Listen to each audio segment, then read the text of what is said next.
एक समय था जब पाकिस्तान को भारत का इकोनॉमिक राइवल माना जाता था। Picture of a growing new country, Pakistan. This is a crucial moment in 1960s में पाकिस्तान की जीडीपी इंडिया से ज्यादा थी। वो 6.8% की ग्रोथ रेट से बढ़ रहा था, जबकि हम लोग 3.5 की ग्रोथ रेट से।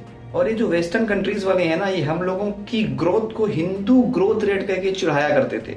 साउथ कोरिया जैसे जो आज डेवलप्ड कंट्रीज है ना, उस समय पाकिस्तान के पास जाते थे और पूछते थे कि भाई साहब तुम्हारी इतनी ज्यादा ग्रोथ के पीछे रीजन क्या है। लेकिन आज पाकिस्तान कंगाली की पराकाष्ठा पर पहुंच चुका। The world today sees them as the epicenter of terrorism. Pakistan is the global headquarters of terrorism. the country is on the brink of collapse. The economic situation in Pakistan has gone from bad to worse. क्या लोगों के पास पैसा नहीं है, महंगाई है, खाने का पैसा नहीं है लोगों के पास। लोग ये खुदकशी करेंगे, चोरी करेंगे, डाका डालेंगे, क्या करेंगे, और मजबूरी है। और इसकी बर्बादी का जो सबसे पहला कारण आता है वो आता है मिलिट्री रूल। हमारे देश की मिलिट्री हमारी रक्षा करती है, जबकि इनके देश की मिलिट्री इन पर राज करती है। 1975 में हमारे देश में इमरजेंसी लगा, हमारा देश पूरी तरह से अनस्टेबल हो गया था। उस समय भी हमारी मिलिट्री ने टेक ओवर करने का नहीं सोचा, इतनी ज्यादा डिसिप्लिन थी। सैम मानेकशॉ जैसे मिलिट्री जनरल युद्ध जीतने के बाद भी लोकतंत्र के सामने अपना सर झुकाते थे, जबकि पाकिस्तान के मिलिट्री जनरल आयूब खान बिना कोई युद्ध जीते ही